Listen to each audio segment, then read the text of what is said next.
Welcome everyone to our National Indigenous History Month Alumni Panel in partnership with Sheridan Alumni and Sheridan Center for Indigenous Learning and Support. My name is Leslie Dean and I'm the Alumni Manager here at Sheridan College. It's a pleasure to meet you all virtually. In honor of National Indigenous History Month, we have invited back recent Indigenous alumni to join us for a panel discussion and Q&A.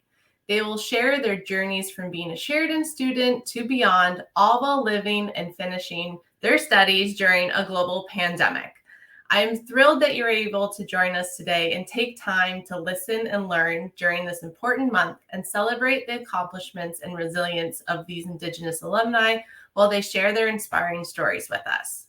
We would love to hear your questions throughout the session. Feel free to type them in the chat, the stage chat button that is located on the right-hand side of your screen, and then we'll read them out at the end of the session. It is now my absolute pleasure to introduce Fallon Melander, Project Specialist, Indigenous Access and Transition for the Center of Indigenous Learning and Support. Welcome, Fallon. Thank you, Leslie.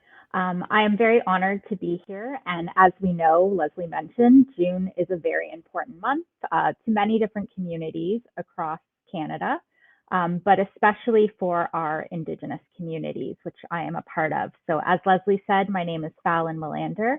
I am Anishinaabe and a member of Wikwamacong First Nation and working here with the Center for Indigenous Learning and Support. So before we begin and introduce our three fantastic panelists today, I'm going to start with our land acknowledgement. We acknowledge the land for sustaining us and for providing us with the necessities of life. This territory, which I am here today at the Trafalgar campus, is covered by the Dish with One Spoon Treaty and the Two Row Wampum Treaty, which both emphasize the importance of joint stewardship, peace, and respectful relationships. As we reflect on land acknowledgements, let us remember that we are all stewards of this land and of each other. We recognize the land on which we gather has been and is still the traditional territory of several Indigenous nations, including the Anishinaabe, the Haudenosaunee Confederacy, the Wendat, and the Mississaugas of the Credit First Nation. Since time immemorial, numerous Indigenous nations and peoples have lived and passed through this territory. Sheridan affirms it is our collective responsibility to honor the land as we honor and respect those who have gone before us, those who are here, and those who have yet to come. We are grateful for the opportunity to be learning, working, and thriving on this land. And so as we read this, and I'm sure we're hearing many land acknowledgements these days, it's really important, especially as summer solstice is coming up next week, to reflect on this and to get out on the land, enjoy the beautiful weather and the beautiful nature as it has brought us summer. So I want to introduce our three wonderful panelists and thank them so much for their time. As we know, this month is incredibly important, and we have three incredible women joining us today, strong female Indigenous women. So I'm going to be introducing them. We have Chelsea Ogemah, who completed her police foundations in 2021. We have Bonnie Nadjiwan, our social service worker, completed in 2020. And then we have Semiah Smith, who completed her visual and creative arts as well. So I'm really looking forward to this time. I've spent a little bit of time getting to know them. I know the Center for Indigenous Learning and Support has been a big part of their lives, and we're here to listen to them, honor them, and thank them for their time.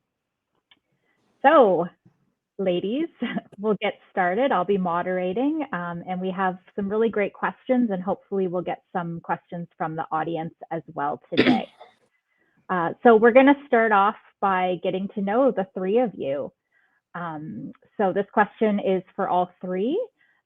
Take a couple of minutes to introduce yourself and briefly tell us about yourself. So I'm going to choose Bonnie to jump in first. Of course, you made me the first person. So I am Anishinaabe, and as Fallon mentioned, I just finished my social service worker diploma a couple of years ago.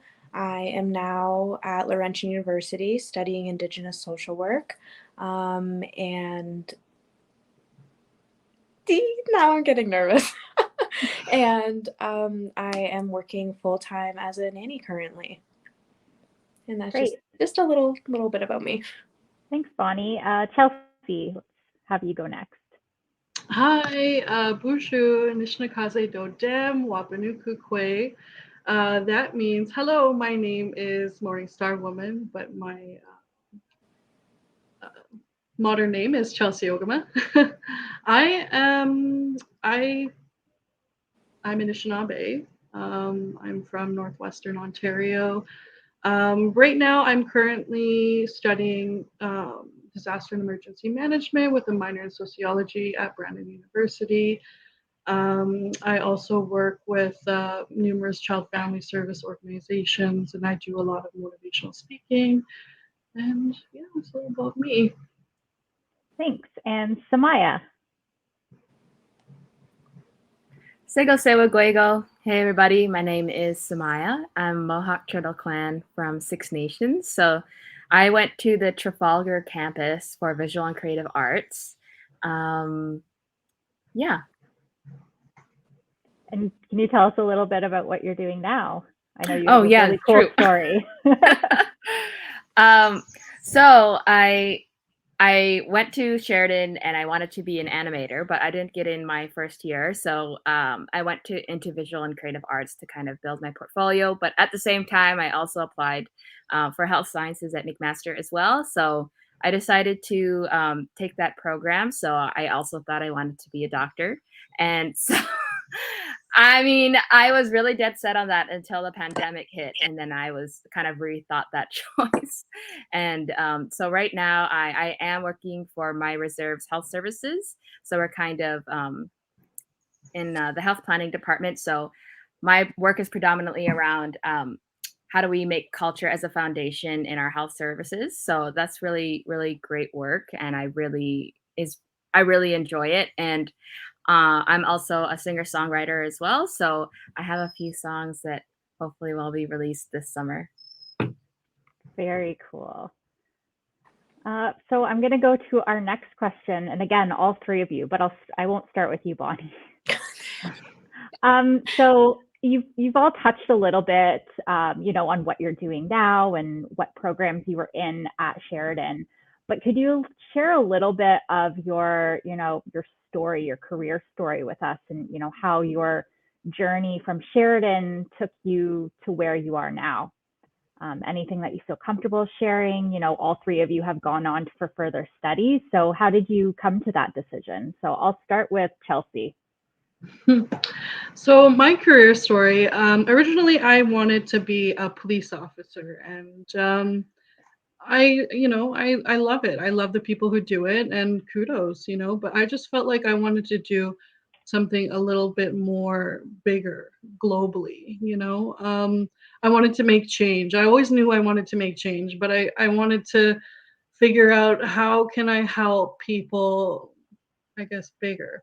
So my journey started, and then I just wanted to go to school and be study in the field of disaster and emergency management. And I felt I wanted to help Indigenous communities and help, like, ever since COVID happened, it really kind of opened my eyes to like how much Indigenous people still need a little bit more guidance, especially on the reserves, northern communities. And for me, that's just, I felt like I could bring that to them, and I can bring that to them. And yeah, I don't know, I'm a little nervous. No, that's great. Do you have any ideas on what you'll do or what you'll specialize I wanted to work with Red Cross. I was thinking about going for my master's, just so that I can get my feet soaked into a little bit of international stuff too. Just more, I wanted to build like a foundation for Indigenous people, like when disasters happen, when there's food shortages, when our water is polluted, like what can we do? How do we protect ourselves from natural causes? And yeah. Very cool. So Semiah, I know you touched a little bit on, different options and, what road you were going to take, what career path. I'm also really interested too, and I'm sure everyone is, about, your singing songwriting and how, that came about, because it's great. It sounds like you have, the creative mind, but you also have the mind that maybe is more science-based as well. So I'd love to hear a little bit more about that. Yeah, you know what? So I started out as a traditional singer, and that was, I think I was 17 when I first started doing that. So that would have been a year before I went to Sheridan. So I was just kind of rediscovering my love for singing at that time, and it's so funny because when I first went to Sheridan, I remember living in the dorms there, and that was actually the first time that I started experimenting with writing more like English songs as well. Mm-hmm. So my first time writing lyrics. So that was kind of really cool. So that's something that Sheridan has. I like wrote my first song when I was there, and yeah. So I mean, I had always grown up with like loving visual arts. But I love everything, as you can tell, because I wanted to be everything. um, so, I thought the visual and creative arts program was really, really cool. And I was doing that with a good friend of mine and from the reserve. So we were doing that together. So I don't know. I had a really great experience at Sheridan because, I got to learn a lot more, especially about life drawing. I think that was one of my favorite classes because I feel like that made me improve in my drawing abilities like by a lot in a short amount of time.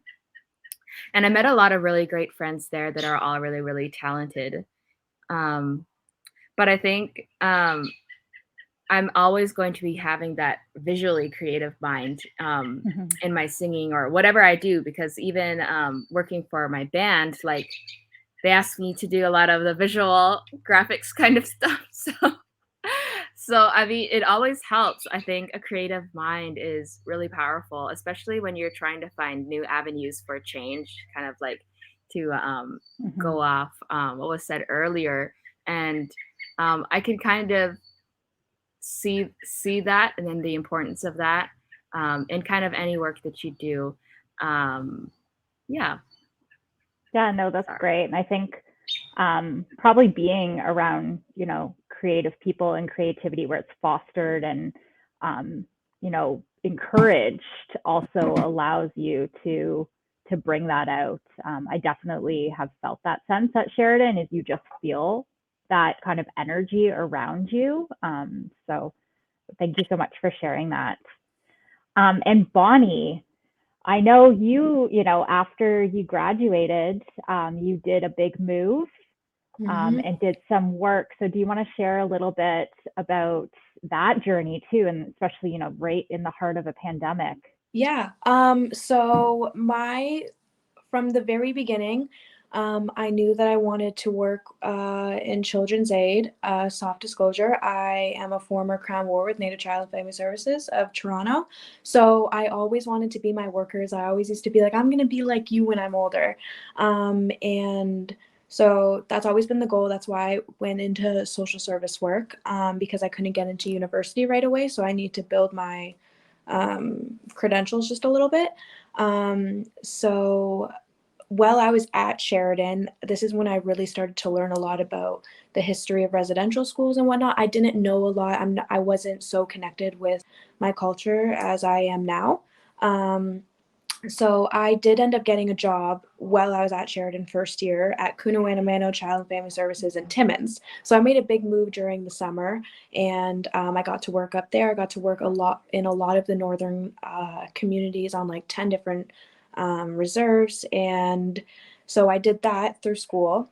And then directly after I graduated, I decided to move to Ottawa in the middle of a pandemic, and I was able to obtain a job at another children's aid society, essentially, as a child and youth care worker. And during my time at Sheridan, I had to do my practicum, and it was a full circle moment because I did my placement at Native Child and Family Services. So after I was a Crown Ward Gosh. there, then I got to work there in the Access Department. So my goals have been pretty consistent in terms of what I want to do. And Native Child and Sheridan had actually helped me realize that I think it was really important for me to specialize in this sector. Like I really felt like I had a voice and a strong story. And so I was like, you know what? I keep saying that I want to work in children's aid, but I think the ones who need me the most are the Indigenous kids that are in children's aid. And I've really been able to build this survival guide. So I ended up applying to Laurentian University to study Indigenous social work. Didn't think I was going to get into the program. I got in. So we're still here. We're trying. Trying to get through it. So I've been able to do that, and now I'm kind of making some adjustments and wanting to go into education a little bit while still doing this, and maybe moving on doing a master's of education. But right now I'm working with a toddler and working with like a lot more kids as well. So it's kind of made me realize that I want to be a teacher possibly. So that's kind of how it started and where it's taking me. And yeah, Sheridan just really helped me kind of realize what exactly I wanted my focus to be, because I pretty much had the foundation of what I wanted to do, but I think it just made me realize that I needed that specialization, and I had a big role to play. Oh, that's great. And I mean, it sounds like your career ambitions have stayed really to help kids, right? And work with children, and just your experience as well as being a child and making that difference. So it's very inspiring. Thank you so much for sharing that with all of us. Thank you. I'm going to go into a little bit more questions pertaining to your time at Sheridan. So Semiah, we've talked a little bit about what you wanted to study and focus on academically when you started at Sheridan, and what you're doing now. But I think this question is, if you had to do it all over again, what would you do differently? Or would you do anything differently? I'm not too sure. I mean, like visual and creative arts gave me kind of like a very well-rounded idea of like all the possibilities of art. Like I think I remember I had never really experimented with sculpture or like 3D design, and that was one of our classes. But I actually ended up making a project that I really, really liked for that. I don't know. I think if I could go back, I would probably want to look into visual merchandising. I know that was a really cool program that I saw there. And I don't know, maybe something more to do with like kind of, I don't know if this is offered there, but I'm sure there's a program that would help, but like in terms of content creation and some more like kind of like video editing and stuff like that. So I think I have a lot of passions in art. So I don't know, I probably could have taken any course there in art, and I would have been happy in some way or form. So but maybe you'll come back again and do another right? course. So yeah, like I think being an artist, and especially like as an independent artist right now, I think it actually allows me to explore all those different things. Like I could make music videos, so that would be video. I could make my own merch, so that's more visual and creative art. So I think I'm where I'm supposed to be right now because I can do all these different things. Oh, that's great. Chelsea, what are you most proud of from your experience at Sheridan? So what I'm most proud of, first of all, is getting my diploma. That was a huge step for me, and I loved every minute of it. I also I'm most proud of for how hard I worked. There were a lot of obstacles and boundaries, and I just felt like I couldn't do it, but then I pushed myself harder, and then I'm like, oh well, this wasn't so bad, like I wonder what else I can do. It made me grow a lot. Sheridan was awesome for my mental health, but also like my spiritual health too. And then I'm also proud of getting making friendships with my professors, like being there every day on time and committing to it. And because when you're in a police foundation diploma, you show up every day. That's part of the job. When you go out into the field, you show up every day, you be consistent, and it helped me manage my time management. It made me more responsible. So I have a lot of respect for that. And I'm also proud of the recommendation letters and the friendships that I built with my profs. I still talk to some of my profs today. Oh, And great. yeah, it helps having profs and for that speeding ticket. We ain't perfect, but just kidding. I'm also proud of helping to create a safe Indigenous space at Sheridan. To be a part of that is still, it makes me so happy. I love that part. That's what I'm proud of. Yeah, and we'll expand on that a little bit later too, and Yes. how you did that. So Bonnie, what do you wish you would have known on your first day, looking back? I wish that I would have known just how much support that I would have gotten from the Indigenous office at Sheridan, because I was a little bit connected, and then I kind of like went away a little bit out of like fear, because I felt like because I didn't know a lot and I wasn't culturally connected, that like I wasn't gonna fit in, and I kind of felt like an outsider, which I can imagine. Unfortunately, a lot of us have probably felt at one point or another if we weren't raised with that knowledge. I just wish that I would have known that it would have been okay, and I would have got all of the support and help that I needed straight from the get-go. And I wish, I totally forget what I was about to say afterwards. That's okay. But that's really the big one, is I just wish that I would have had a little bit. I wish I would have known that it was like okay to not know, Mm-hmm. and to just walk in on my 2 feet and just be proud regardless, and get all the support that I needed a little bit sooner. I think 100%. that would have made a big difference. But I spent 4 years at Sheridan, so better late than never. And yeah, I wish I would have known that, or believed when everybody said it would be okay, Yeah. and that we'd all end up here graduating with our diplomas and making our families and ancestors proud. No, that's fantastic. And I mean, I'm going to do a little plug right now, especially if there's any Indigenous students watching right now, and just generally for Sheridan. That was one of the biggest things we heard from many of the Indigenous students at Sheridan, is not knowing what supports or services are out there, or that you can access them no matter what point of your journey you're in. So I worked on a project this year as part of the WELL series, is to create a specific one for Indigenous learners starting at Sheridan that lays out all the supports and services that are there, gives them tips, advice on what to do, and really starts their journey in a welcoming way. So hopefully that will help as well. But I think it's a great reminder. The office for that, for Center of Indigenous Learning Supports, open for anyone at any time. Yeah. Okay, so we're going to move on, looking forward a little bit, and giving advice to students that may be considering to go to Sheridan or are already here. So Chelsea, jumping back to you, what advice would you give an Indigenous student who is considering attending Sheridan?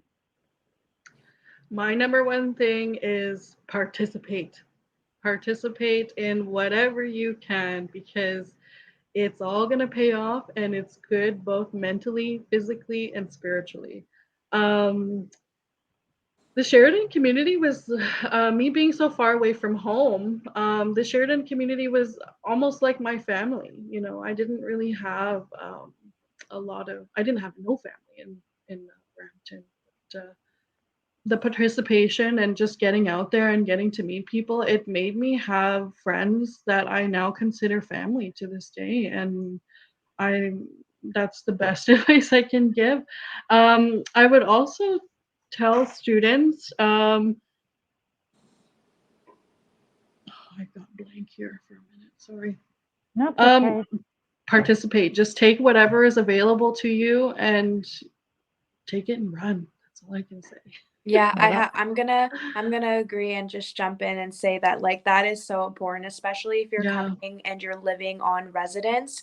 Join the little clubs and the little Yep. game nights and like the comedy nights that they have at the Marquee and whatever programs or whatever's going on at the office. Just join them and do them. It makes such a big difference, and it really makes it feel like you're a part of the community, which like Chelsea had said is so good for your physical, spiritual, and mental health. Mhm.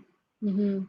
And it's no. also good to participate because some people, it helps bring them out of their shell, Yeah. because for me at the beginning I was kind of like shy. I didn't know anybody, and I was just like, "You know what? I'm just going to go say hi to everybody. I'm just going to smile and see where it takes me because what Mhm. do I have to lose, Like I have a chance to be a whole new person, to reinvent myself, to be better. This is going to be the best experience of my life and I'm going to make sure it is." And that's what I did. No. So Bonnie, you've talked a little bit about Sheridan and the good experience that you've had. Could you expand a little bit on how Sheridan supported you as a learner, and specifically as an Indigenous learner? And then the next part, I can repeat it again because two-part questions are always hard. What could Sheridan have done to provide more support, or do you feel that you really had the support you needed when you needed it? I 100% will say this time and time again that I had the most support. Honestly, probably more than necessary support from the office. It really helped me connect again culturally, like I said before. But one of the biggest things for me is that in the beginning and for a few years, I struggled heavily with my mental health. And Sheridan always made that space safe for me. And I always knew if I thought I wasn't going to be okay, if I didn't want to be alone, if I needed somebody to talk to, that I could go there. I was struggling academically. I always was saying, like, I feel like a 2 plus 2 doesn't equal 4 in my head. Like, it feels like something's going on. And they had gone the extra mile and actually applied for a grant for me so I could get a psychoeducational assessment. And those are very, very expensive, and they're not easy to get. And the grants are not easy to get, and only certain, like sometimes only a few students a year or a semester will get them.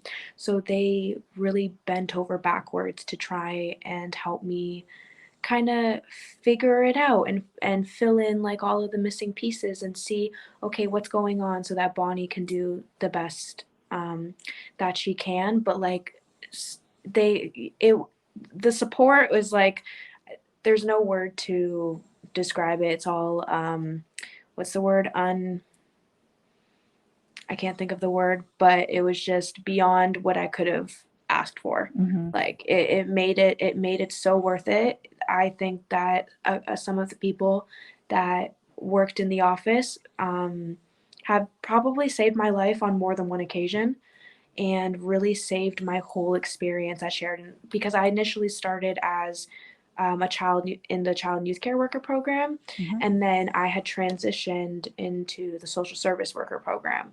So they've really helped me do all of that, and I left the program and then came back, and everyone just constantly reminded me, you know what, if it takes you a little bit longer, it's okay. Mm-hmm. And everyone had also reminded me that it was okay that I didn't know um, certain things, and they had really just always just kept teaching me and never made me feel any shame whatsoever about my grades, my mental health, where I was at on my cultural journey. And so yeah, the support was immense. That's fantastic. Do you feel there was any blind spots? You know, I know you've talked a lot about how the Center for Indigenous Learning and Support provided you with a ton of support. Do you feel that there are any areas that, you know, didn't, or improvements could have been made? Yes and no in a way. I think that maybe a lot of it would have had to do with me and like what I was comfortable with. Like, I definitely know that if I could go back in time, I'd want to get even more involved on like my cultural journey, Mm-hmm. and I would have wanted to learn more.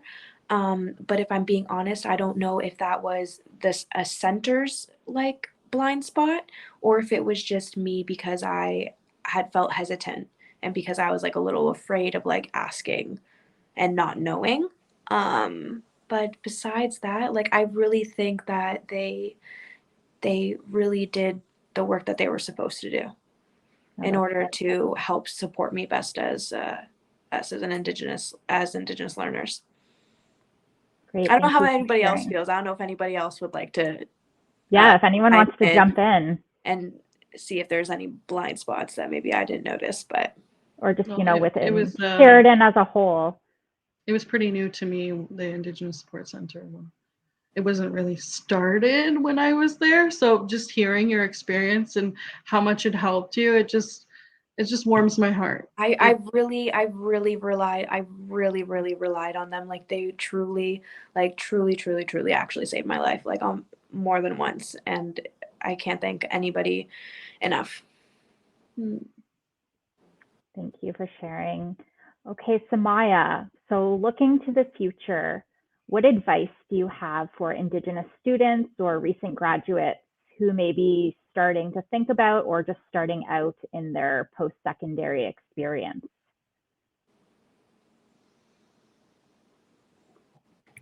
I think just building off what was said earlier, again, like, this is a time to reinvent yourself, and that it's okay to start something new again. So, you know, for me, like, I loved my program, but then, you know, I had other interests as well. But, you know, just knowing that everyone's journey isn't the same and you don't have to feel behind in any way, and to just go for it if you really want to do something. And also, yeah, I would also agree again, to participate in events. I think a lot of the things that have really changed my life, I really wasn't going to apply for the grant, or I wasn't going to go to this event because, you know, maybe I was only by myself. And when I really sat down with myself and said, okay, well, what's the worst that could happen? I might as well just go, or I might as well just apply, because if I don't get it, I don't get it. But just creating and doing all those opportunities for yourself, you won't really know what'll happen. And I think you're definitely not going to get it if you don't apply or if you don't go. So I would just say, yeah, just participate in everything and apply to everything that you can, because you just don't really know where it can take you. Yeah, no, definitely. Does anyone else want to jump in? My big thing is go big or go home, you know, like, it's 8 months of your life for the rest, you know, happiness and success. For me, I just take it. Just, you know, go for it. You know, the girls have said so much. They pretty much summed it up. So Yeah, it's just when you said go big or go home, I mean, I literally moved from Oakville to Ottawa during a pandemic, and I got some of the best experience that I ever would. Like, sometimes, like, if you just feel it in your gut, like, I'm ready for this change, I can do it. Just go, just run away if you have to, and go get whatever experience it is you want, and like, have no shame. And look back if necessary. I looked back. I came back to Toronto. but go big or go home. No, that's so true. And I mean, I've been out of post-secondary for a while now, and it's still the same, right? Like, my career path is still shifting and changing, and I don't think that ever ends. So I think people sometimes also forget that, like, even though we graduated with like visual arts, it's okay to go to health sciences. Like you can make that drastic change. Like just because you graduated with one diploma doesn't mean you can't go into a completely different sector. Like, you know, like, and I think people are like, think that there's like shame in like making those changes. And it's like like through life we learn and we have new experiences and they open our minds in different ways, and we realize that we are more passionate towards one field maybe than another. And like it doesn't hurt to try, because if we don't try, then like then we can't, then we don't have anything to work with. The least we can do is try and see how it goes. I think that was my biggest thing. I'm going to touch back what you said of having, you know, like for me, for my police foundations, I was so adamant I was going to become a police officer and I was going to work for Peel Regional Police and do all this. And then I started thinking more, and just my views and my goals and just to my core, it's not what I wanted to do anymore. And I kind of got upset over that because I felt like, did I really like waste all my time doing that? And like, and then I realized, you know what, I didn't. Like, I am who I am because of that diploma. It taught me so much, you know, and the relationships I built, and it just helped me get to where I'm wanting to be in the future, which I don't know, I still might change my career. I'm thinking about going into social work now, you know, like um, we can relate a lot. Bonnie, I'm also Crown Ward. And yes, I know. Look at us go. Aww. Yeah. So I work with a lot of Indigenous kids too. And I'm thinking I want to, you know, change careers and be a social worker. My mom just graduated. She went back to school and became a social worker. And Good for her. there's so much flaws that are in the system. Oh, I just wish I had like, you ever wish you had like 4 different lives and you can just be like, okay, this life you're being a social worker, this life you're going to be a cop, but you know what? We can't do it all. So take what you can, you know? Yeah. No, thank you for sharing that. And I couldn't agree more, just from my own personal life experience as well. And can I just add one more thing? Of course. I was just going to say, if anything, even if we do make those changes, we need to be so proud that we got these diplomas and that we're getting these degrees and these certificates, because how many of our family members didn't get the opportunity to do that? Who cares if you don't end up being a cop? Like the fact that you even went and got your diploma, that's an opportunity that so many of us just wish that we could have.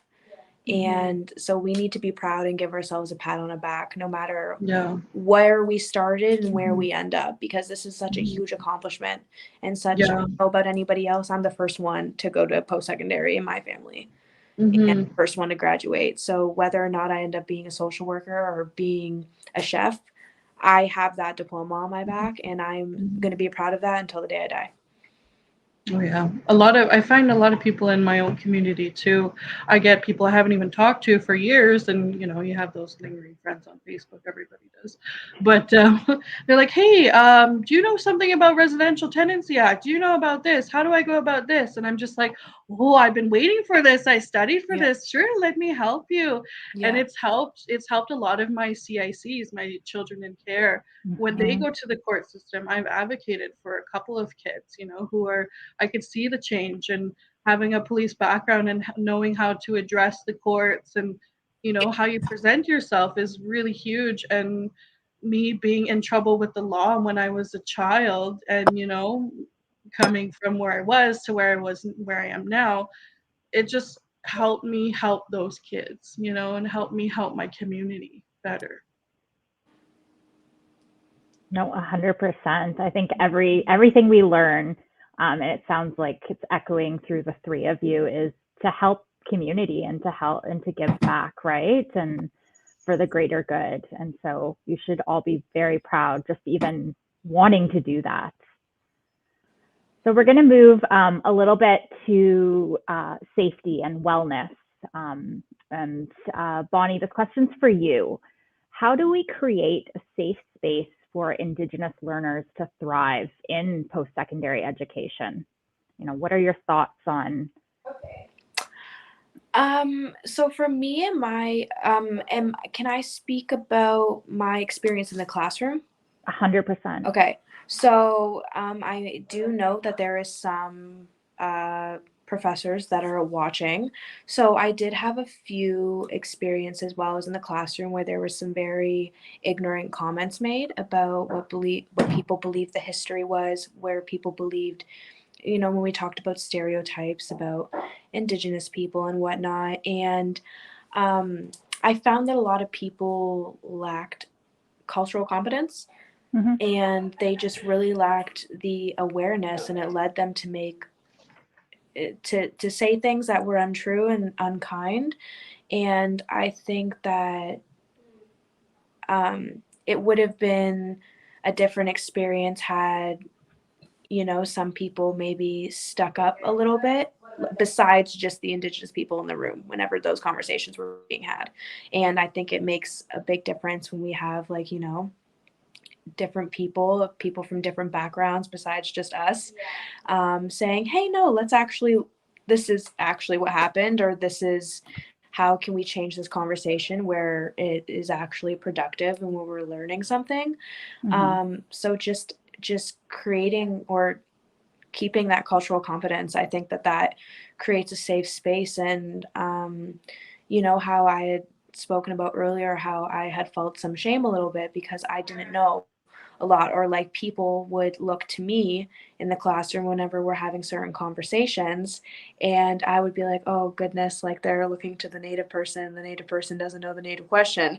And I think just kind of getting rid of that judgment and those stereotypes, Hmm. and those expectations of what people think the norm is for every Indigenous learner.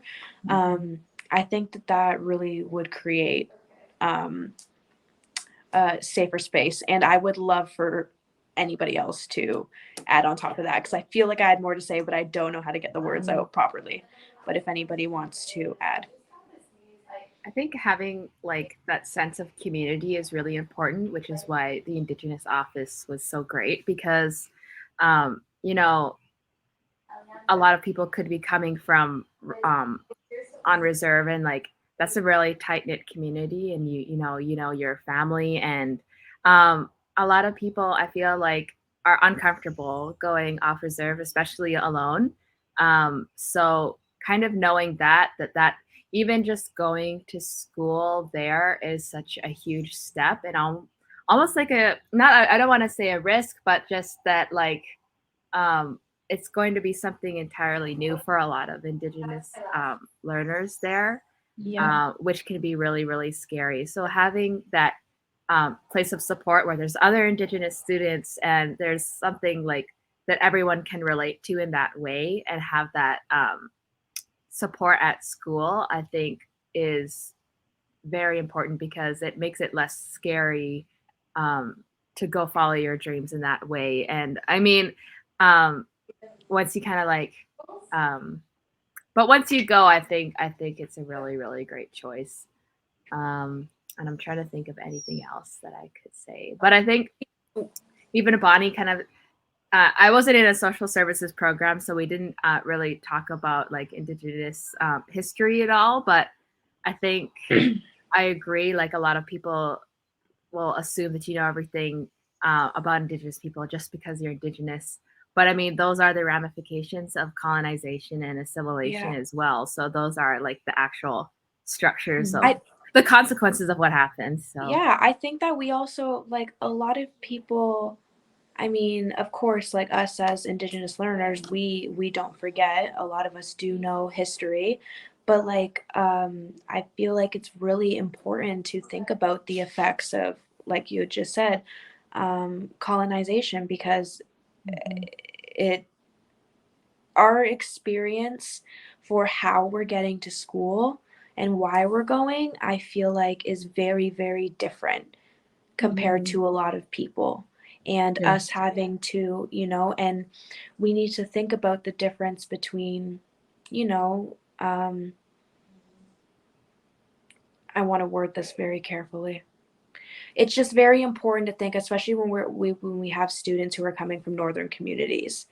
Their experience moving to Toronto from a northern community off res is going to be very different compared to other students who might be moving from far away. It's like we got to think about the root of how we got there in the first place. And by acknowledging that, I think that it creates a safer space. And I just guess- having sorry.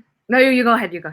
Okay, just in general, just having that safe space for learners to thrive is amazing, because you know what, all you need is just one person in your life to truly root for you, truly be on your side, and you know, you don't feel so alone. And I think the profs play a big role within the classroom as well for us. Sorry, I just wanted to add that in like really, really quickly. Sorry. no, that's all I wanted to say. No, but I mean, it is systemic, back to what Semiah said. You know, these are the impacts of colonization, but we know better. The world knows better now. Obviously, what's been happening in the past year with unmarked graves and, you know, truth and reconciliation. So it can't be used as an excuse anymore. I think people need to do the work. They do the hard work. We live the hard work every day. So I think, you know, the understanding, the cultural competency, that work needs to be done by everyone, regardless of where you are and who you are now. So thank you for sharing. I'm going to move to Semiah. So talking a little bit more about wellness. How do you take care of yourself, or, you know, prioritize your own wellness, especially, you know, as a student and as somebody who is, you know, been through post-secondary education? You know, how did you really prioritize yourself when you're so busy with, you know, school, and, you know, many people work at the same time and all the other things that you have on your plate? Well, honestly, I probably should prioritize it more. So I don't know if I have the best answer, because, you know, I probably say yes to too many things to really, you know, prioritize myself. So I think, I don't know, I'm still learning in that process as well. But I think deciding to, you know, go back to arts, and I'm prioritizing my own wellness by being more of my authentic self. And, you know, I don't really see a lot of my work as like work, because it's something I'm really invested in. And I think personally, I would be interested in learning that anyways. So I don't really feel entirely drained after a day of work per se. It's just something I love to do. And I think finding enjoyment and like that bliss in life is what keeps you well. So I think that's one way. But I also, you know, I love to unfortunately, I think that a big part of my wellness was to participate in social gatherings in my community, and, you know, sharing culture and sharing song. But, you know, that wasn't something I really had access to during the pandemic, even though they were still going on. It's just personally, because I have vulnerable family members I lived with, I couldn't go to those events. So I think hopefully those will start up again soon and I can go. But I think, I get a lot of energy from going back to community. And, you know, I have I lived with my partner for a while, and he's from a reserve way up north. So I love going there to kind of de-stress. You know, I love going back there because it's just a kind of a change of pace in a way. And I think that in itself is healing, and kind of everybody knows each other. So, you know, I love being an urban native girl, but you know, like I love going back to the res, because it feels like home. So kind of juggling those two different lives and finding myself in the middle of that is how I prioritize my wellness. No, Want to that's say great advice. you can leave the res, but the res won't leave you. Yeah, I think we can all get that. And I just wanted to say that your background and like and hear the birds and stuff. It's humbling. I know I was going to say this, like I feel more well by looking at your Yeah, I feel background and comfortable. Like I've yeah, just been the staring at trees I've been staring at the trees behind you. I know. Yeah. So even, yeah, like small things that maybe we take for granted, Hmm. reconnecting with the land or being, Yeah. you know, in nature, going for a walk, you Oh, know. can I mention the pond at Sheridan Davis campus was a lifesaver for me. Oh yeah. Walking around there and just getting that sense of nature. And, I remember one time my friend freaked out because I guess there was a loon nearby and he freaked out. He's like, "What's that sound? What's that sound?"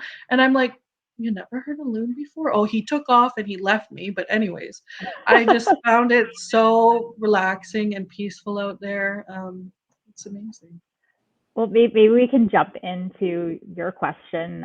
You touched a little bit on it, but can you speak to your experience in advocating for, you know, the Indigenous space, particularly at Davis campus, and share a little bit about that and why you were so passionate about that space? Hmm. Well, for me, being a Northern Ontario girl, I was submerged in Anishinaabe culture. Everywhere you looked around me, the road signs, the building names, tourist destinations were all translated in Ojibwe. Stop signs on my community, everything was Indigenous based. So, and I grew up really traditionally. My grandfather is a medicine man. So, having that culture was always, it grounded me. I knew I needed that. So, with advocating for Indigenous spaces, it was honestly in the beginning, it was very rocky. I was upset at first because I didn't have a place to go.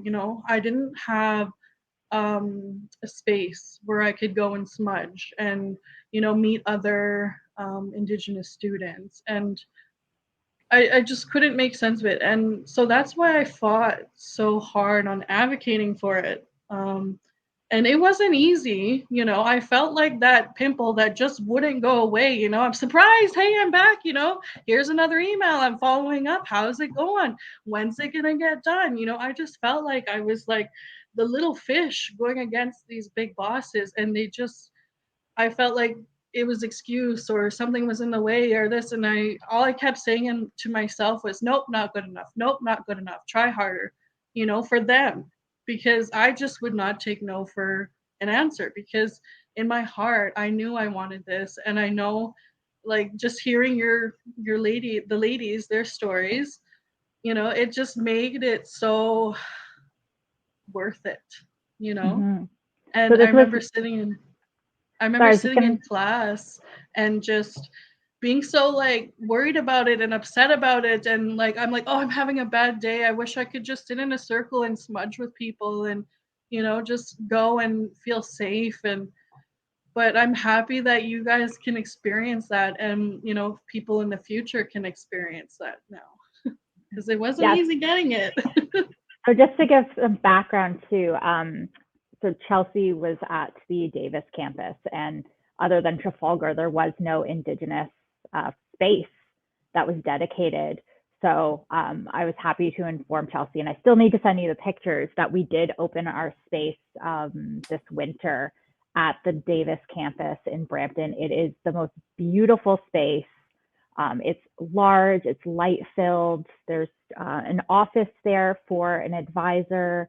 We're really excited now that things are starting to open up again to host gatherings there and have people there. So we've had a few small ones, but we're really looking forward to welcoming students and members of the Sheridan community and outside community to that space. So I had heard stories when I joined about the girl who wouldn't take no for an answer, and was a Oh huge yeah. part of advocating for that space. So, Oh I yeah, I mean, had meetings, numerous emails. It was a lot. Oh, It I was a well, love lot. you that. did it. You did it. Good. Yeah. So it's beautiful. If you're ever back, you have to come check it out. Mhm. It's a gorgeous space. Mhm. Okay, so we are, kind of wrapping up our hour before we head into questions. So these questions are for all of you. So, whoever wants to jump into this one is, do you have any advice for the Sheridan community to better support Indigenous learners? And I know we've, touched on this in different ways, but just thinking about, faculty, staff, is there advice that you would give them, to change things or to do things differently or better for, future Indigenous students coming in? For me, just in regard to faculty, is this is gonna sound a little not harsh, but Same.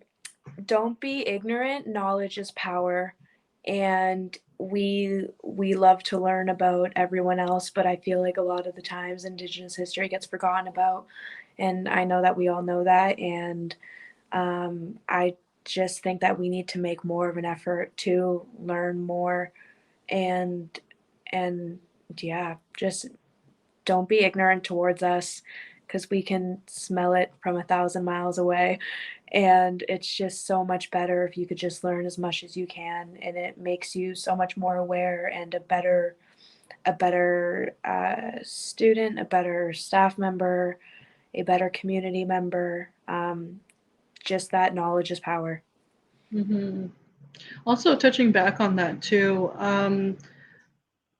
with institutions like colleges and universities, we don't see a whole lot of fast acting movement for Indigenous people with our federal government. But to have, college and universities and the power they hold, and, we're teaching students to go out into the world to become better, to make society better. And to hold that much power, like let's start it at the educational level.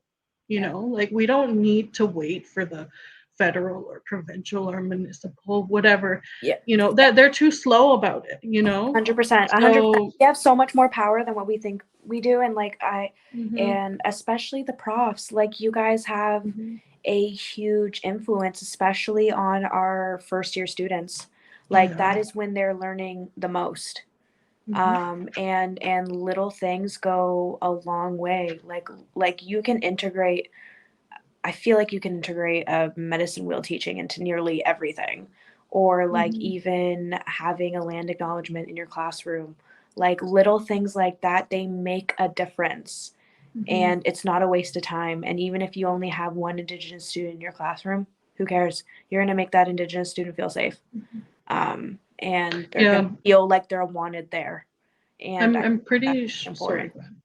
I'm pretty sure I was the only Indigenous student in my classroom. I was one of the only Indigenous students in my program. I think there might have been two of us. Yeah. And So one thing I noticed about the policing and the curriculum was the lack of knowledge and the lack of respect for yeah, Indigenous people. yeah, The only thing I kept hearing was, oh, Indigenous people make up this huge incarceration rate in Canada. And, we weren't taught, like, why is it that way? Okay, how can we prevent it? What can we do?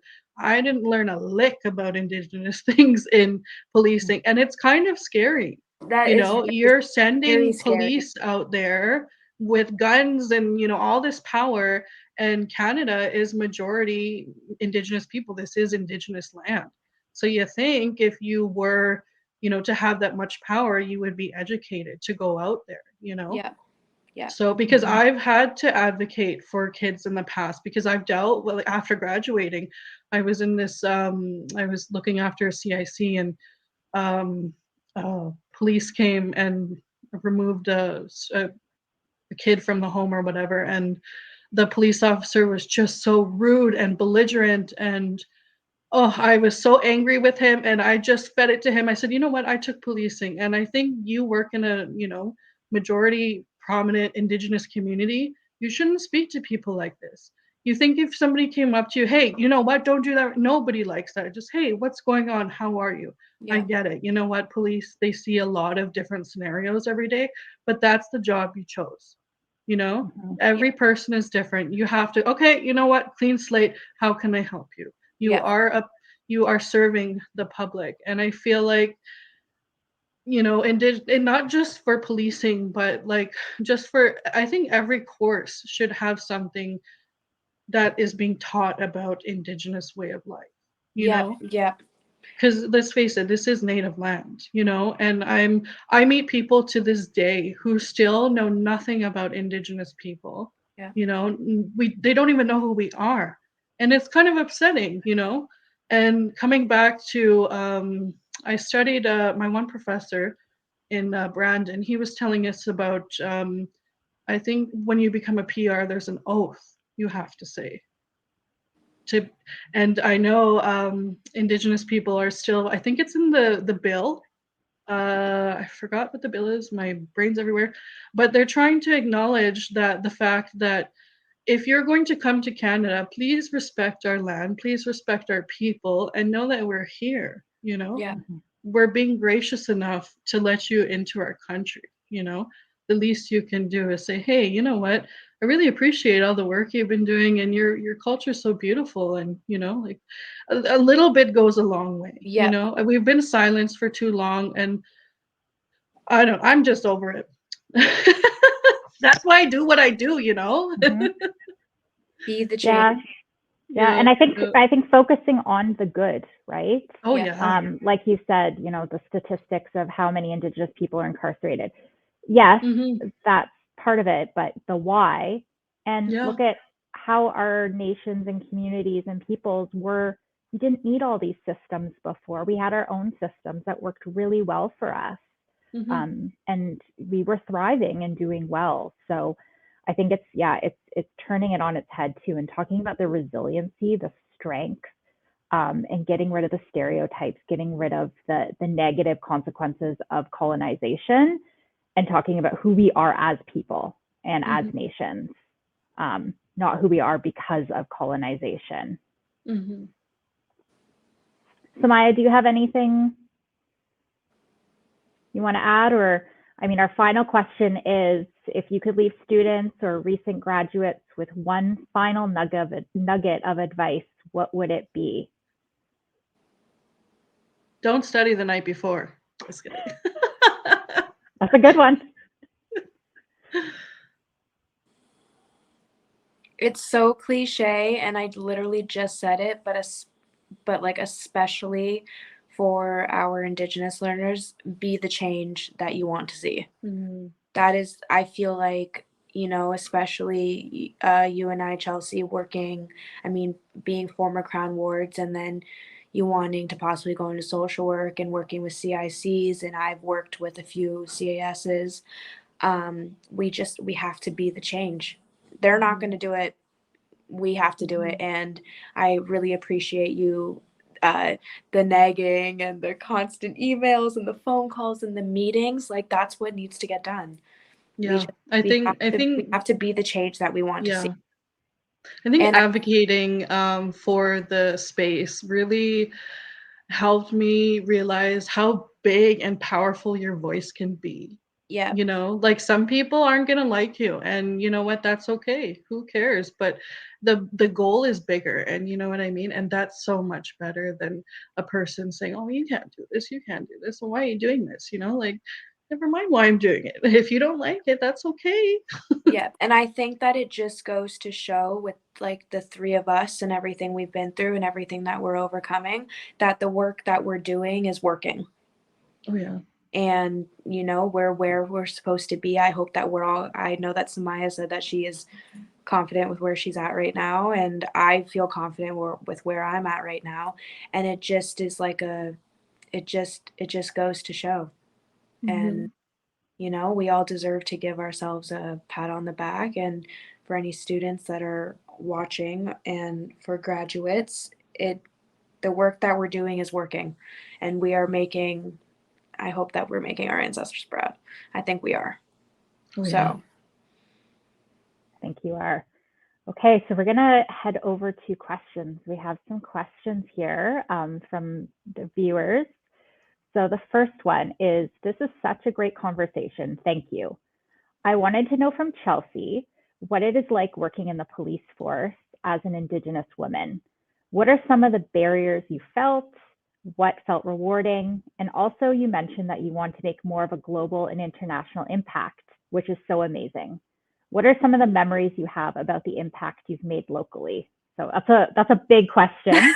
I'm gonna break it down. I'm gonna answer it in the list form.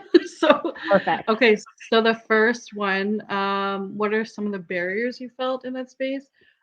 Just being the only Indigenous woman in the classroom, and let alone, I think, the program, was kind of scary for me. Like everybody just looked at me differently, but yeah, I was like, you know what? No, I'm not gonna have them look at me like that. I'm going to speak up. I'm gonna make sure I'm there every day. I'm gonna make sure I represent my people and not, oh, this Native girl is ditching every day and she's not showing up to class on time. She's not being a contributor. I wanted to represent my people and, prove to myself too that, hey, I can do this. And, because I faced a lot of stereotypes too. And I've dealt with a few ignorant classmates too, but it comes. But and also, what was rewarding? What felt rewarding? Um, just knowing that I did it. I'm an Indigenous woman who graduated police foundations. Like that's pretty big for me, and it's really big in my community. Like you don't get a lot of Indigenous women who are in the police force, so it's kind of like a gold ticket. um, And some of the memories so about the yeah, impact locally. I work with a client right now, and she has. Before I met her, she was very withdrawn and very not wanting to live in a very dark place. Let's just say that. And just taking her to ceremonies and spending time with her and sharing my own experiences with her really brought her out of her shell. She's going to school every day. She's asking for homework. She sees potential in her life, because I feel like a lot of the kids I work with, they're so stuck on the past, oh, my parents weren't there for me. What am I going to do? Why don't they love me? You know what? It happened. All we can do is move forward and break that generational trauma. For me, being a single mother, that's so huge for me. Like most people who go to college and university, they have their parents holding their hand. They have their parents filling out the application forms with them. I didn't have that. I totally winged everything. And I'm like, oh my God, I'm doing this. What do I do? What do I do? I didn't know anything, but I did it. And I Googled, and, there were big words I didn't know. And I was like, you know what? I'm not going to sit here and cry about it. And I'm just going to pull out the dictionary and do it, because if I don't do it, my legacy, my son is going to suffer, and then the family, and you know what I mean? It's so much bigger than what you are.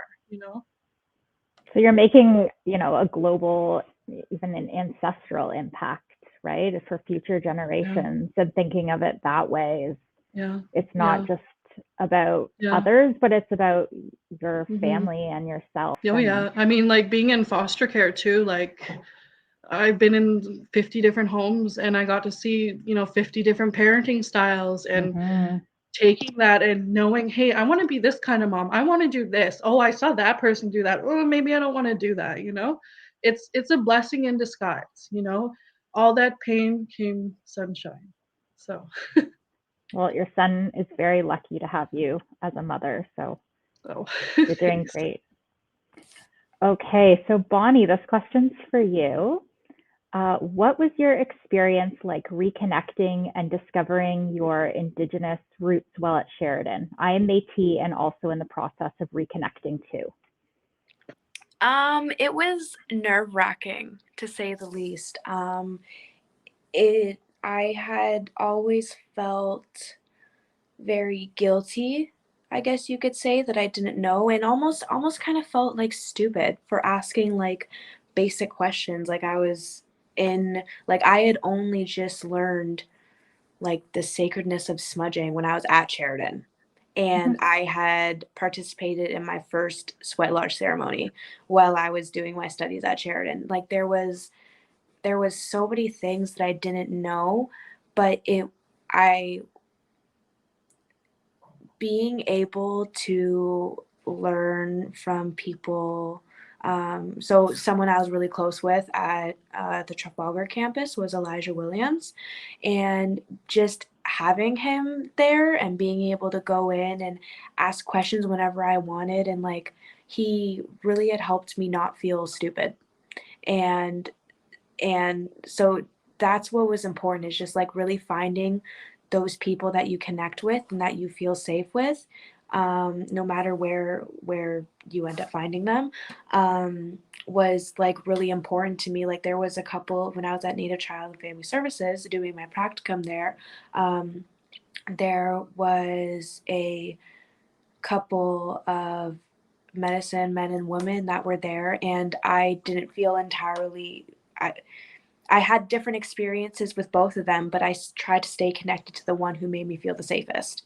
And so that made a big difference, just kind of going towards what felt right, and just having patience with myself. Like it was okay that I didn't know everything. And sometimes it can be really overwhelming to learn about all this because you're learning about yourself at the same time. And sometimes I needed to take breaks, especially when I was learning about history and whatnot. And it was important to do that. I haven't immersed myself too much in like the last year and a bit, but I know that when I'm ready to, I know where I need to go, in order to get that done. So yeah, that's just been a little bit about just don't feel so afraid. I think a lot of the anxiety is in our head a lot of the times, and you know, I think 10 out of 10 times for the most part, you'll be able to find who you need, and they'll help guide you in the right direction. We're so much more understanding than we think when it comes to those who are just reconnecting and learning. And we all, yeah, that's, yeah, I think that's all I have to say on that. If anybody wants to add. Can I just add to that? I'm in an area where the Sioux and the Dakota are a really prominent community here. And me being Ojibwe, I was taught things differently compared to a Dakota and a Sioux nation. Like how I just went to moon ceremony yesterday, and I'm still learning. Like it's Indigenous learning is always nonstop. There's Yep. always something new from every different tribe, and even in my own Anishinaabe culture, I don't know a whole lot of things. And like you said before, you feel kind of silly because I'm like, oh, which way should I walk around? Little things, but it's like Yeah. it's everyone's so much more understanding than what we put in our heads. Like we've all been in that place, and a lot of us have been in that place where we're reconnecting so much later on in life. And like we've said, that is just the impacts of colonization. And we need to understand and accept that that's not our fault. This was not in our control whatsoever, and that is okay. And I think that it's so heartwarming, that you even would want to reconnect again, because there's a lot of shame that comes with it sometimes because we were made to feel that way. And so wanting to reconnect, that's already a huge step in and of itself. And don't be afraid to reach out to your friends, because that's where I've learned a lot. I've reached out, I happen to be like, this is such a stupid question, but I know people who are connected, and I'm like, da da da da, and they're like, no, you're being silly, don't worry, let me teach you this, and whatnot. So Yeah, no, those are all fantastic answers. I think it's being vulnerable and putting yourself out there and knowing it's not your fault, right? yeah, That many of us don't grow up knowing or learning, and then we're all not all the same. And I think that's a big stereotype too that you brought up, Chelsea, is that there's one Indigenous way of knowing or doing or being or ceremony. There's not. There's hundreds of different ways, and so and that's just in Canada. Exactly. Never mind what's overseas. Internationally, yeah. So I think that's also another teaching and learning for those who don't know that, and who may stereotype. Turn to the Indigenous student in class and say, "Well, what do you think about this?" Well, there's not one way to think about it. There's not one Indigenous answer or perspective. Yeah, we can't feel stupid or silly for things that were out of our control and were not our fault. 100%. Okay, I'll move on to the next question. So it says, I think it's for anyone to jump in. Thank you for sharing your experiences. You are all so inspiring. Wondering if there's anything you wish your profs could have known or done differently to support you. Thinking perhaps about the curriculum, methods of instructions, etc. So I think you touched a bit on this, but is there anything else you want to add? I wish that I had a couple of times where there was a student who had made some pretty big claims of like Indigenous people don't do anything anyways. Like, why are we talking about this? They're all drunk and high on the res. Literally had somebody say that straight, like looking me in the eyes in the middle of class as we're talking about the history. And the prof didn't say anything, didn't say anything. Just said, okay, I think we're going to redirect. We're getting a little lost. And I think that it's really important to acknowledge why that was wrong and then talk about the real history and the root of where that comes from, and to call that student out, because we're all adults. We don't need to talk like we're talking to 6-year-olds. We are all, majority of us are in our 20s. And it is like okay to put them in their place. Put them in their place, for lack of a like I really wish that profs would have had my back, because I was the only one there. It was like, it already sucks being that minority and being the only one. It like my voice can only be so loud, and I think that a lot of the students, we need some backup. And I think that it's important that the profs do that. They give us that backup when we need it. And yeah, I think that to be more aware, especially when you can tell that conversations are about to go in a more hostile way, and not just stop it from the beginning. It gets tiring constantly having to defend yourself, or just even acknowledge to constantly have to say that was wrong what you just said. Like it's like you're the prof, you're there supposed to be teaching us, especially when we're in police foundations, when we're in social service work, child and youth work, community development, all of that, those sectors. We need some backup. That would have made a difference. I agree so much. Thinking back to an incident that happened when I was in policing, there was a student who he was openly racist, and it wasn't just towards Indigenous people, it was towards the Indian community also.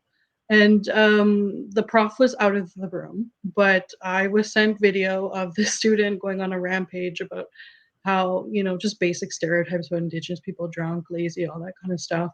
And my friends had sent it to me, and it was really upsetting. And I felt not only advocating for our rights as Indigenous people, but also advocating for everybody, like Brampton, Brampton, it's the same thing.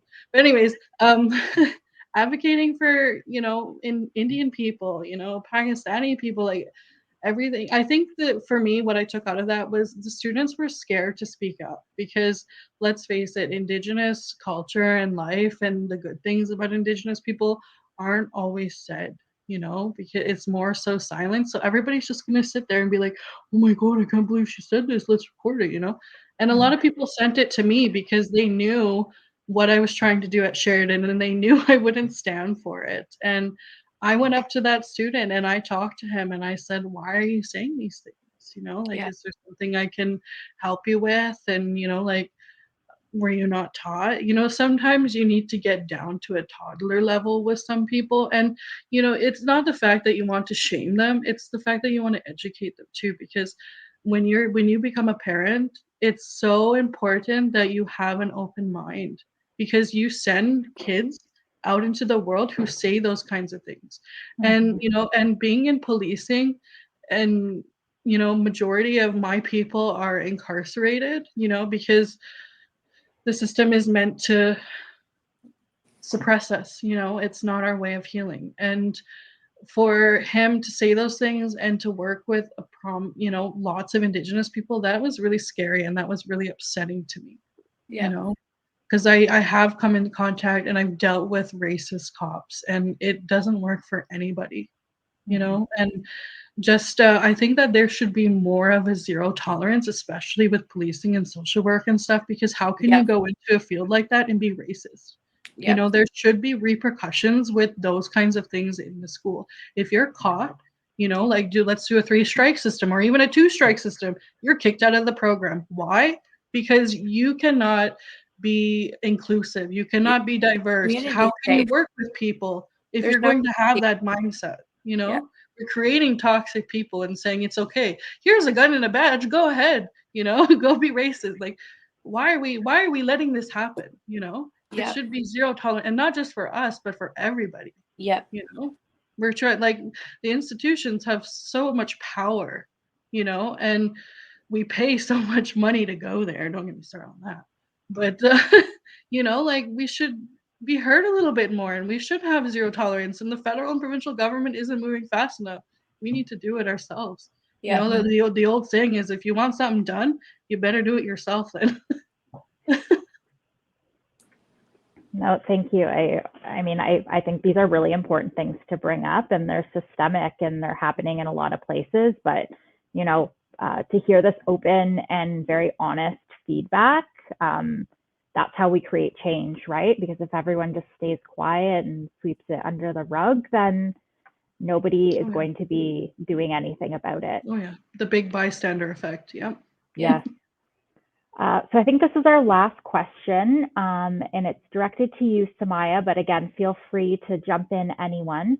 So it says, I can totally relate to being connected to both the science and the arts, and I love that you're able to combine different experiences, animation, music, health sciences, that felt separate but are actually interconnected. How do you think we can celebrate Indigenous culture fully, both the health and sciences and the arts, during National Indigenous History Month and beyond the month as well? Yeah, I think that's what I definitely saw, a lot of interconnections between, the arts and health sciences, because, like how I said before, there's so many possibilities when you're coming from a creative standpoint.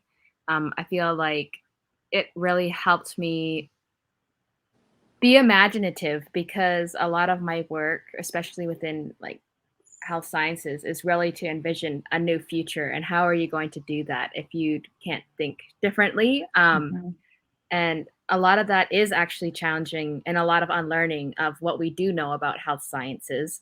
So I think it's helped me, my art side has helped me in that way. But also, again, from the art standpoint, one of my big reasons for kind of doing the kind of music I'm doing, so I'm doing more R&B and pop, and my goal is to reach a really wide audience that aren't just Indigenous, but so that when I do start talking about Indigenous issues and everything that's wrong with the system, I won't be preaching to the choir as well, so really reaching people that otherwise would have never known. So I think being really informed in that way kind of gives me more of a purpose as an artist as well, for why I'm doing the things that I'm doing. And I think for how we can fully celebrate Indigenous culture, health sciences wise, I think just maybe educating yourself about the reasons why there are stereotypes. For example, a lot of people, as you were saying before, would assume that natives are drunk and lazy because that's the only experience they've ever had with a native person, especially in the city. A lot of my friends, I'm their first native friend, or a lot of people that I've met in the city, they're like, oh, I've never met a native person before. And I'm like, I've never met an educated a native person before. We're some characters. Mythical creature.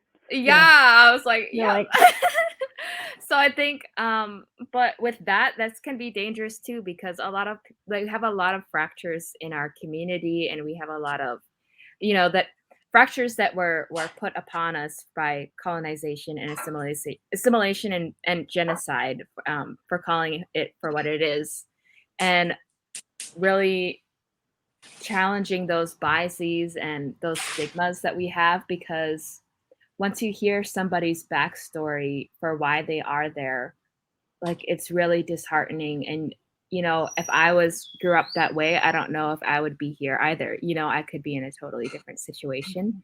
Yeah. So really understanding the reasons why those stereotypes exist, or why those are the experiences you have with Indigenous people is important.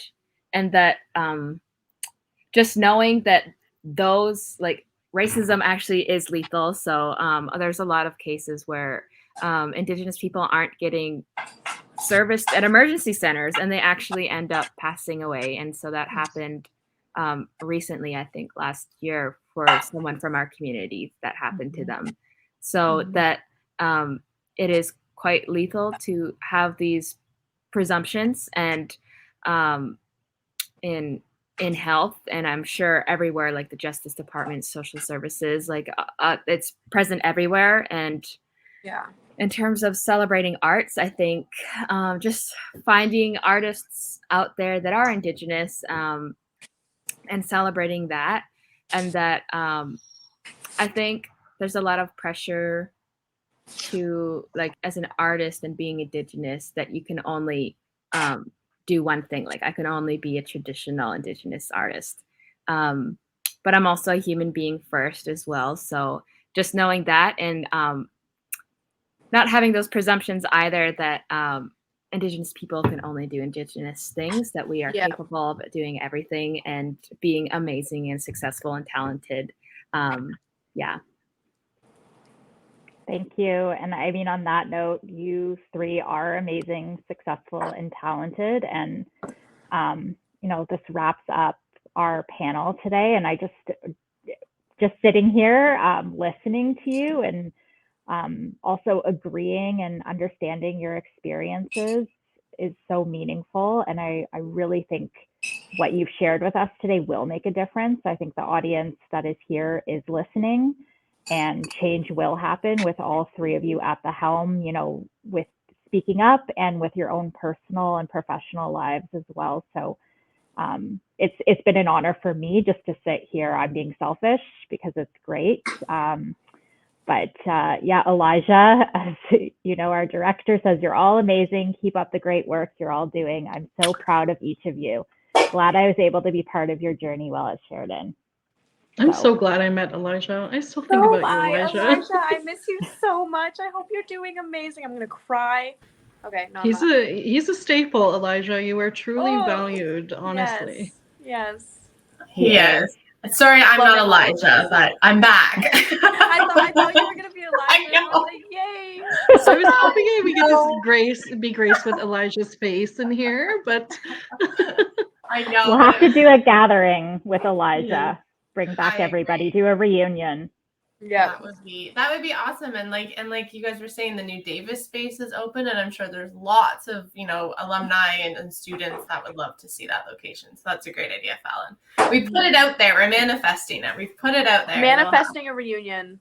Yes, exactly. Well, I mean, Fallon wrapped it up perfectly, and I echo everything that she said and give you guys the biggest thank you for coming back and sharing your experiences, your stories, offering your advice, helping kind of educate the community that is here watching and listening to you all. We just truly appreciate how honest you are and being so open. I'm truly just in awe of each and every single one of you. You are all wonderful, thriving individuals, and I can't wait to see where you guys go on from here. Please keep us in mind at Sheridan and let us know all of the great successes you guys have planned, because it's people like you that come back that just make conversations like this just so meaningful and impactful. And it's from your experiences that we can all learn and grow. So thank you, each and every single one of you. And of course, thank you to all of our community members who are listening and watching, each and every single one of you. We really appreciate hosting events like this, and we're really thankful for each of you for joining us and listening to these stories. conversations like the one we had today are really critical for us to all learn and grow and to be that change. You've all said it so many times. I feel like that was the theme of today. Be the change. And thank you for just really driving that home and sharing your messages with us. We truly appreciate it. I think the three of us are like the epitome of what that truly means and whatnot. And yeah. So. Yeah, and it's so important. It's even just great to hear those reminders, right? For each and every one of us, and to take that with us. And every single thing that we do each day is to be that change and don't sit idle, right? So yeah, we really appreciate it. So thank you once again. And be sure for everyone who's listening to check out our website for more events like this and throughout the month. And thank you everyone for joining us. And we hope you have a lovely afternoon. And thank you to our stellar panelists and our even stellar moderator, Fallon. You did a fabulous job today. So thank you for leading the conversation. Thank you. Take care, guys. Bye. Thank you. Bye. Y'all made my day. Bye. Bye. Oh no. You can kick me out. I don't know what I'm doing. We can take you off, Chelsea. Thanks. Have a great day. Bye.